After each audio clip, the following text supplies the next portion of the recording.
Welcome back to Whispers of the Night, where we unravel fairy tales under the moonlight, revealing truths you never saw coming. Tonight, we dive into the world of Cinderella, but forget the glass slippers and pumpkin carriages for a moment. This is the story of Lady Eleanor, the so-called wicked stepmother, whose side of the tale has been buried under gossip and glitter. Dim your lights, sink into your coziest blanket, or if you're sneaking this at work, maybe pop in those earbuds before your boss notices. Let's get lost in the story. Oh, and hit that like and follow button now. Trust me, you don't want to be fumbling with your phone when you're half asleep, dreaming of ball gowns later. The manor looked noble from a distance. Tall windows, weathered stone, ivy clinging like an old friend too stubborn to let go. But up close, the cracks showed. Literally. The window panes rattled in the wind, the front gate leaned like a drunk at a tavern, and the roof had more patches than a poorly managed software update. Inside, Lady Eleanor sat at a heavy desk, though it might as well have been an altar where she sacrificed peace of mind. Piles of parchment towered around her, ledgers, invoices, letters unopened because the seal bore the mark of creditors who wrote more often than distant relatives at the holidays. She dipped her quill and tried to balance the columns again, but numbers didn't lie, and these ones screamed. Eleanor, 17 silver for repairs, 8 for candles, 5 for Drizella's harp lessons. She refuses to attend, and no income to offset any of it. She exhaled. The ink hadn't even dried before the sigh escaped her. Her late husband, Lord Tremaine, had left her a sprawling estate and a reputation. He had not, unfortunately, left behind coin, common sense, or the courtesy to pay off his debts before kicking the bucket. His will was generous, especially to the creditors. And in his absence, Eleanor had inherited more than crumbling stone and a noble title. She had 3 girls to raise. 2 were hers by blood. 1 was his, but fate had handed her over just the same. Anastasia, mother, you're still at the desk? You've been scribbling since breakfast. That's because the bills haven't taken a break, dear. It's terribly rude of them. I thought nobles weren't supposed to worry about bills. That's for merchants and people who sweat. Ah, if only reputation paid for roof tiles and flour. She didn't blame them entirely. They were girls raised in ballrooms, not barns. The shift from luxury to survival hadn't quite caught up with their expectations. Eleanor was trying to teach them slowly, in between their complaints and her own exhaustion. The staff had been let go within months of Lord Tremaine's passing. The cook first, followed by the stable hands, and eventually the housekeeper who had a stare that could silence thunder. The manor once ran like a pocket watch. Now it wheezed along like a teapot boiling on embers. Anastasia, can we at least hire someone to mend the curtains? There's a draft in the sitting room and I'm not wearing my winter silks yet. Eleanor, when you marry well, dear, you can order all the curtain menders you like. Drizella, why do you always say that? It's always marry well, dress well, speak well. What if I want to... Oh, I don't know. Sing. Then I hope the prince finds off-key shrieking charming. Drizella gasped with mock offence, but Eleanor smiled thinly. She wasn't being cruel, she was being honest. And honesty was a luxury few appreciated, least of all daughters with big dreams and shallow pockets. And Cinderella? Well, she was in the scullery again. Why is Cinderella always scrubbing something? She likes it, doesn't she? She says it clears her head. I think that girl would clean the moon if it gave her time to think. Cinderella does what needs to be done, as should we all. They rolled their eyes and left the room, the rustle of silk mingling with the creak of the floorboards. Eleanor stared after them, wondering, not for the first time, if she was failing all 3 of them at once. She remembered the early days after Lord Tremaine's death. Cinderella had clung to his old books like they were life rafts, retreating into pages of heroism and fantasy, while the real world bore down like a storm cloud with a debt collector's face. Eleanor tried at first to be gentle. Eleanor, Cinderella, the pantry's empty and the laundry's piled higher than your bookshelves. Could you lend a hand? Cinderella, of course, stepmother. Just a moment. I'm almost at the end of this chapter. The bread won't rise for your cliffhanger, child. It began like that. Small tasks, then bigger ones. And before long, Cinderella had become part of the household rhythm. Not as a servant, but not quite as a daughter either. She drifted somewhere in between, obedient, quiet, useful.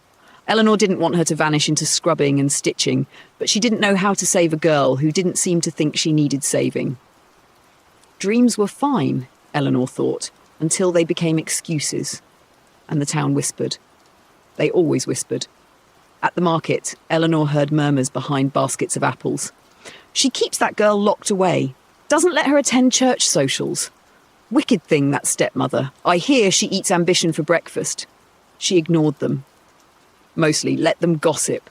It was easier than explaining the truth, that the nobility still expected Eleanor to attend functions with powdered cheeks and polished shoes. And yet, none of them offered help. Appearances had to be kept, if not for herself, then for the girls.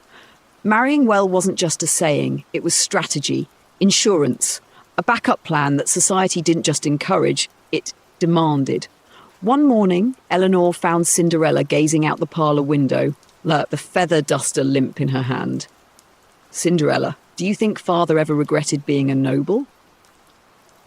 Regret? He clung to that title like it was a second spine. I think I'd prefer a cottage, one with a fireplace and shelves, lots of shelves. Shelves don't pay taxes, and fireplaces still need firewood. You'd grow tired of chopping logs and burning your fingers. Maybe, but at least I'd get to choose when and where I work.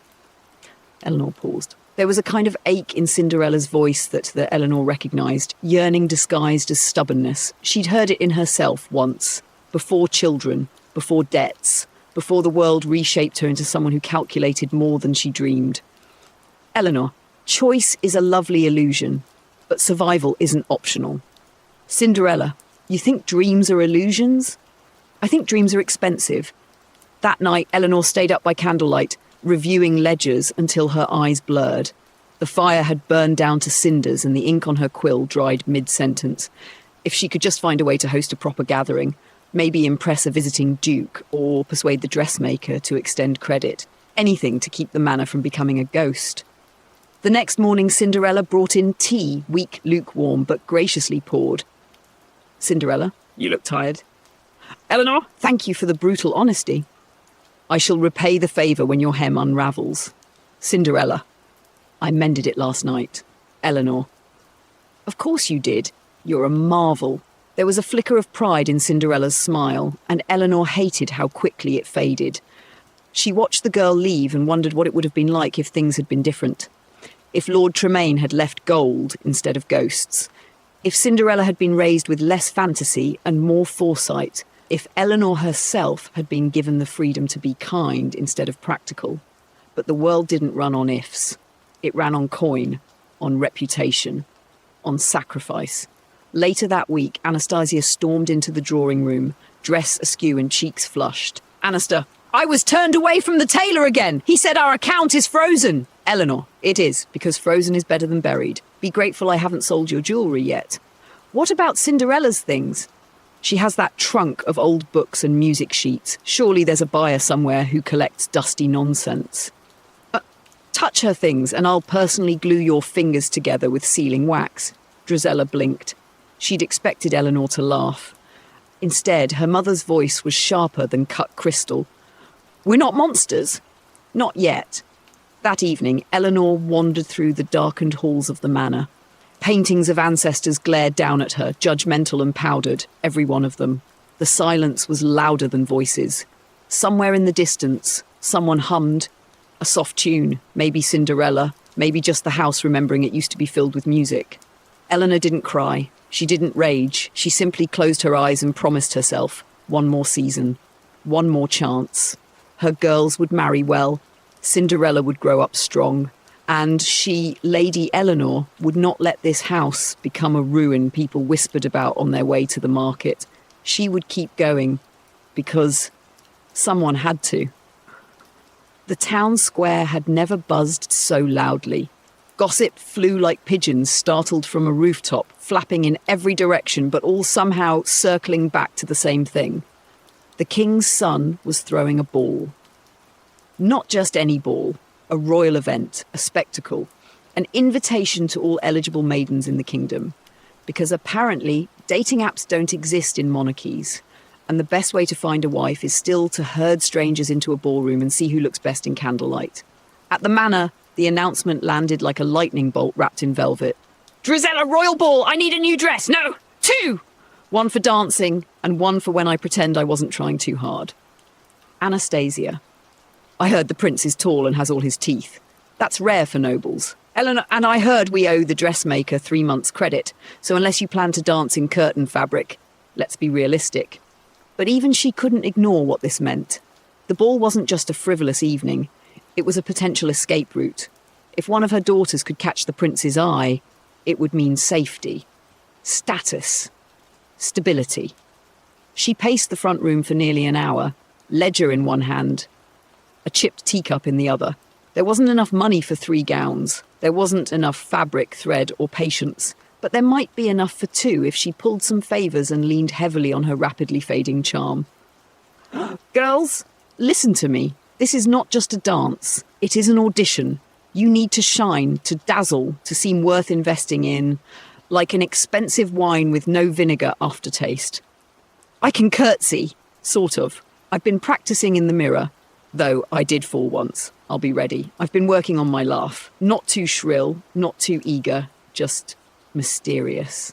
Anastasia, practice your posture too. You slouch like a sack of turnips, and Drizella, your laugh sounds like a goat choking on a bell. That's the style now. People love character. The prince isn't looking for character.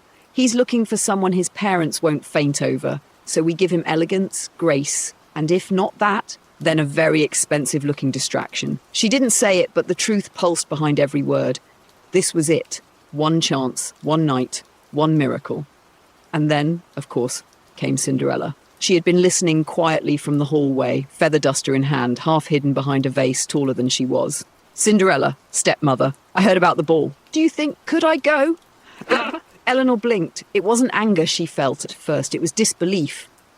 Like when you think you've reached the bottom of your inbox and another email pops in. Subject line, urgent. Go? To the ball? I've never been to one. I thought, maybe if I could find something to wear, I could help with your hair and shoes. And then, you? At the palace? You'd faint before the first dance! Besides, we barely have fabric for 2 gowns. You'd have to go in a potato sack. I could make something. I've mended half the wardrobe already. I know how to sew. That's not the point. This isn't a picnic or a poetry reading. This is the court. Nobles. Diplomats. People who eat soup with the right spoon and insult you with compliments. I can learn. Eleanor sighed. She wasn't trying to be cruel, but the reality loomed like a thundercloud behind her eyes. We have enough for 2 gowns. Just 2. And Anastasia and Drizella are, well, they're our best bet. You're not ready for that world, Cinderella. I'm sorry. Cinderella didn't argue. She didn't cry or slam doors. She just nodded, small, polite and aching. Then she turned and walked away. Eleanor wished she'd yelled instead. Something loud, something that would justify the sting in her own chest. The following days were a blur of thread and fittings and whispered nerves. Eleanor spent hours negotiating with the dressmaker. Eleanor, think of it as an investment. If one of them marries up, you'll get exclusive commissions. Royal commissions. Dressmaker, you said that last time. Yes, and I'm saying it again. That's consistency, not deception. At home, things were equally tense. The house looked like a war zone between gowns and girlhood. Feathers on the floor, ribbons strewn across chairs, and the ghost of expectations in every corner. Cinderella worked quietly in the background. She cooked. She swept. She mended torn seams while her stepsisters chatted about dances and tiaras. Eleanor saw her once, late at night, stitching something by candlelight. Something pale and glittering. Eleanor, what are you making? Cinderella, nothing. Just scraps. Practice. Eleanor didn't press. She turned and left. The image of glowing thread burned into her thoughts like an omen. Finally, the night of the ball arrived. The manor buzzed with motion. Anastasia in one room shrieking over a misplaced glove, Drizella panicking because she smudged her blush. Eleanor moved between them like a general overseeing a cane. Eleanor, chin up, shoulders back, no slouching, no burping, no arguing about who's taller. What if I trip, then fall gracefully, and pretend it's a bow? At last, the carriage arrived. pulled by borrowed horses and pride. As the girls stepped inside, Eleanor took one final breath. She looked back toward the manor, where Cinderella watched silently from the top of the stairs. For a moment, Eleanor felt something unspoken pass between them. A question, maybe, or a farewell. Then the doors shut and they rode away. The palace was a shimmering dream wrapped in gold and candlelight. But Eleanor never saw the ballroom. She returned home exhausted, her slippers already pinching. She lit a fire and settled into her chair, hoping, praying that the night would change everything. But fate had one more surprise. The front door creaked open. Eleanor looked up and nearly dropped her tea. There, standing in the foyer, was Cinderella, but not in rags. She wore a gown that shimmered like moonlight on water, each step trailing stardust. Her hair was pinned with tiny crystals, her shoes, glass. Absurd, impossible, but glass. For one long moment, the world stopped. Eleanor, where did you get that dress? It was a gift from a friend. What friend? We don't have friends with that kind of money. Did you steal it? No, I just wanted to go. Just once, just to see it. You've been hiding this? While we've scraped and begged and bargained? I wasn't hiding anything. I just wanted a moment, one night. Eleanor's heart thundered, her mind raced. What if the dress was stolen? What if someone saw her in it? What if the king took offence, thought they were playing games? She stepped forward, panic laced through every word. Eleanor, you can't go like this. If anyone finds out you wore stolen silk to the palace. Cinderella, it's not stolen! You don't know that. You don't know anything about the world you're trying to dance into. Without thinking, she reached out. Her hand caught the sleeve. The fabric tore. Cinderella gasped. For a moment, silence swallowed them both. Then Cinderella turned and fled. Through the side door. Into the night. Eleanor stood frozen, holding a scrap of silver in her hand. And just like that, she became the villain in someone else's fairy tale. The manor was quiet. Not the peaceful kind of quiet, the suffocating kind, the kind that crept through hallways and settled like dust on everything it touched. Cinderella was gone. Eleanor stood in the foyer, her hand still clutching the torn piece of fabric like it might explain what had just happened. The silence pressed in around her, thick and accusing. She hadn't meant to ruin anything. Well, maybe a little, but only because she didn't understand. The gown, the shoes, the transformation that had appeared out of nowhere like a hallucination conjured from candle smoke. Magic wasn't real. Debt was. Responsibility was. What if someone had seen her? What if the gown was enchanted or cursed or traced to someone who would come knocking with a sword and a royal decree? The entire house could be ruined. She wasn't trying to be cruel. She was trying to protect them. That's what she told herself, over and over, until the words turned bitter. She barely slept. When Anastasia and Drizella returned just before dawn, Eleanor was already seated at the cold dining table, a candle guttering beside her. Drizella, that was awful. I think I stepped on a duke. The prince only danced once, and it wasn't even with me. What do you mean? Some mysterious girl showed up halfway through, like something out of a dream. The whole ballroom practically fainted. She wore the most stunning gown I've ever seen, like stars had fallen into fabric. Eleanor sat up straighter. Did anyone know who she was? No, she vanished before midnight. Left in such a hurry, she lost a shoe. Glass, apparently. Who wears glass on their feet? Someone who's trying too hard. Eleanor said nothing. Her daughters bickered and yawned and eventually stumbled off to bed, trailing perfume and disappointment. And Eleanor? She stared into the dying flame, a hollow weight settling in her chest, because she knew. She didn't understand the how, but the who was obvious. Cinderella had gone to the ball, had danced with the prince, had become for one night everything Eleanor had feared and secretly hoped she might be. And Eleanor had torn her dress.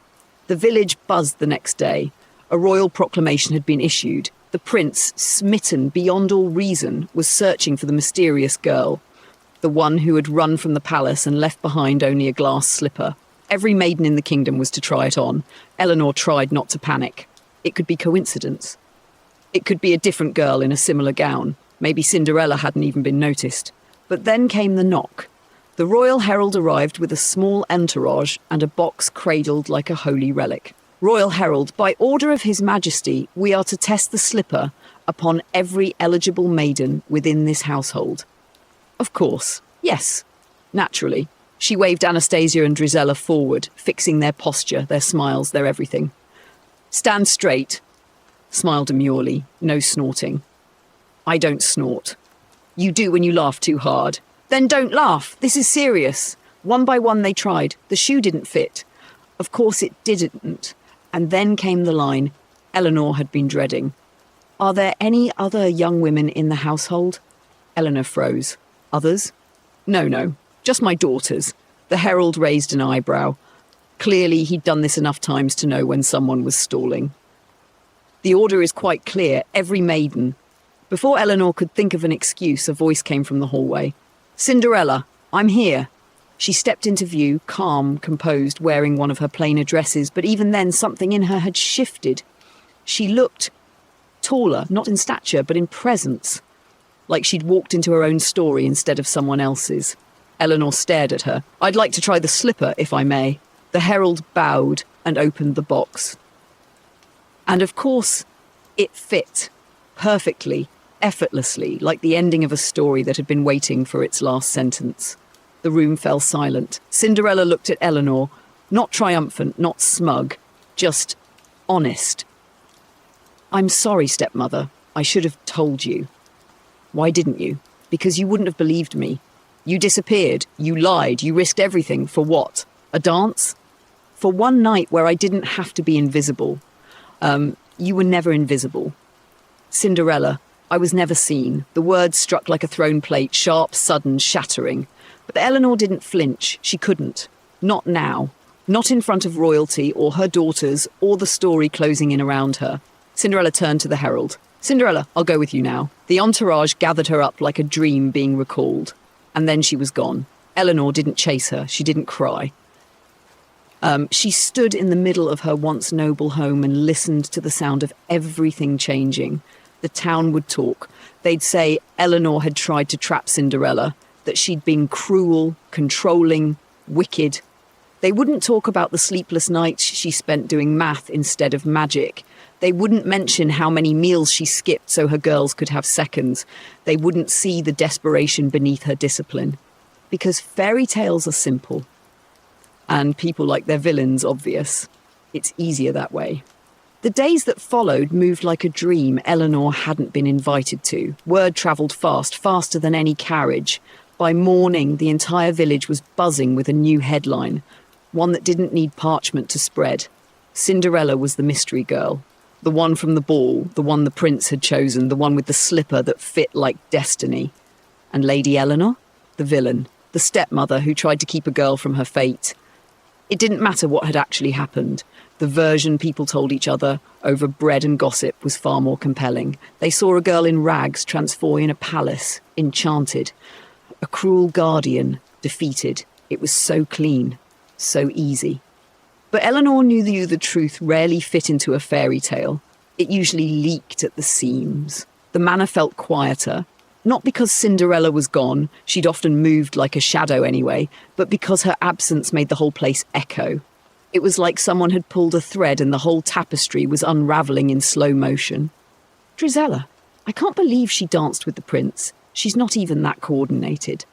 I always thought she was too soft-spoken. Turns out, that's what royalty likes, quiet and mysterious. Drizella, maybe I should stop talking. You should try. Enough, they went silent. Not out of obedience, but because something in her tone cracked, like a porcelain plate set down too hard. Eleanor stared at the cold fireplace. We should be happy for her. Are you? Eleanor didn't answer. The invitation arrived a day later. Royal parchment, a golden seal, formal and perfumed and impossible to ignore. The prince had chosen Cinderella. A wedding was to be held, and the family, yes, even them, was invited to attend. What are we supposed to wear? We used the last of the silk on dresses we didn't even get to spill wine on. Do we bow? Curtsy? Pretend we don't know her? You congratulate her. Smile. Keep your back straight and remember that you are ladies, no matter how the story paints you. Even if it paints us as footnotes? Especially then. The palace looked different in daylight, less like a dream, more like a place where history was written in stone and protocol. Cinderella waited at the top of the steps. She wasn't in her glass slippers this time, no shimmering gown, just a soft blue dress and the quiet dignity of someone who had stepped into herself. She saw them approach, and for a moment, the years between them collapsed. Eleanor stopped just short of the steps. "Cinderella, you came." "Eleanor, you invited us." There was a pause, not an awkward one, a full one, heavy with everything that hadn't been said. "I wanted to, I don't know, see you. Everything changes. Everything already has. I didn't plan any of it. I didn't even expect the magic. I just wanted one night to feel free. Yes, I remember. I didn't want to leave like that. I didn't want her to be angry. I wasn't angry. I was frightened." Cinderella blinked. "Of what? Of losing everything. Again, of seeing you vanish into something I didn't understand, of the story being rewritten without me in it. You thought I'd forget you? I thought the world would erase me." They stood in silence. "I used to think you didn't care. I used to think you didn't see me trying. Maybe we were both wrong." Eleanor nodded. And that was it. No great apology. No grand gesture. Just two women standing at the edge of a new chapter with the old one still echoing in their chests. The wedding was beautiful, as these things tend to be when gold is no object and love is freshly declared. Eleanor stood in the back row, a small figure among silk and lace and smiles. She didn't cry, not when Cinderella said her vows, not when the prince lifted her veil, not even when the crowd erupted in joy and the bells rang out like a kingdom rejoicing. But later, when the sun dipped low and the carriage pulled away from the palace with a future inside it, Eleanor stood beneath a stone arch and let herself exhale. She wasn't the villain, not really. She was just a woman trying to keep the lights on, trying to raise 3 girls in a house where dreams cost more than they should. And maybe she had gotten things wrong, but maybe that didn't make her wicked, just human. The wedding passed, the bells quieted, and the town returned to its regular rhythm of bread, gossip, and borrowed time. Life went on. Cinderella was gone, not just from the manor, but from the rhythm of daily life. No more quiet footsteps in the early hours, no more singing drifting from the laundry room, no more half-finished embroidery left by the window. She had become part of a world Eleanor had never belonged to, and never would. The villagers still talked. They always did. "Imagine," they said, "marrying the prince after scrubbing floors. Do you think she still cleans? Or does she have someone to do that now?" Poor Lady Eleanor, all that effort to raise daughters, and the one who slips through is the one she nearly buried. No one asked how Eleanor was doing. No one asked how Anastasia and Drizella were adjusting to a sister becoming royalty, while they remained in rooms with peeling wallpaper and dresses that had been repatched more times than they could count. But they didn't sulk for long, because after the wedding, something shifted. Drizella, once obsessed with silk and salons, began waking early to bake. Muffins, tarts, bread that actually rose. The scent of cinnamon replaced the old dusty perfume in the manor halls. "Drizella, if Cinderella can start over, maybe I can too. I've always liked flour more than flirting anyway. You'd rather knead dough than dance? I'd rather sell bread than pretend to be interesting to men I don't like." And Anastasia, she took to painting. Not the elegant watercolours of noble women, but wild brushstrokes on salvaged wood. Landscapes that didn't exist. Faces that felt like dreams. She even sold a few at the village market, anonymously at first. "Turns out I prefer canvases to corsets." "You still wear corsets." "Not while I paint." Eleanor didn't stop them. In fact, she encouraged them quietly. She rearranged the pantry to store flour more efficiently, bought second-hand brushes when she could afford them, let the house evolve from a museum of failing grandeur into a place where something like life was being lived. The manor never returned to its former glory. The columns still cracked in the frost. The parlour curtains remained slightly too short, but the house no longer echoed with silence. One day, months later, a letter arrived. The seal was royal, the handwriting familiar. It was from Cinderella, a simple note. "Thinking of you. I hope the girls are well. I'd like to visit if you'll have me." Eleanor read it twice, then a third time, and she wrote back, The visit came in spring. Cinderella arrived without a carriage, no entourage, just a plain blue cloak and a basket of tea she insisted on brewing herself. The reunion was quiet. They didn't hug. That wasn't their way, but they sat in the kitchen, the sun pouring through the crooked window, and they drank tea. No accusations, no apologies, just sips and silence, and the occasional smile passed like a truce. The palace is loud. So is the bakery. I hear Drizella's pastries are selling well. There's a waiting list. And Anastasia paints in the attic, sells them to tourists. One noblewoman offered a commission. She said it felt honest. That sounds like her. A pause. I used to think you hated me. I used to think you wanted to escape me. Maybe we were both right and also wrong. They laughed, soft, short, then silence again. Cinderella looked around the kitchen. It hadn't changed much. Same wobbly chair in the corner, same chipped teacup with a gold rim worn thin by years. Cinderella, I never hated it here, Eleanor. I never meant to cage you here. I know that now. She reached into her basket and pulled out a folded cloth. I brought something. She unfolded it to reveal a small embroidered square. The stitching wasn't perfect, but it was clear. A simple scene, the manor, a crooked little smile of a house with smoke from the chimney and 3 girls painted in thread standing beneath a tree. Eleanor stared. Eleanor, did you make this? I had help, but yes, you never embroidered before. I had time and a good teacher. Another pause. Thank you. It's not for thanks, it's for remembering. They didn't speak much more after that. Cinderella stayed for dinner. They had soup and warm bread. Drizella joked about starting a jam line. Anastasia painted Cinderella's portrait with exaggerated cheekbones and called it the untouchable queen. Cinderella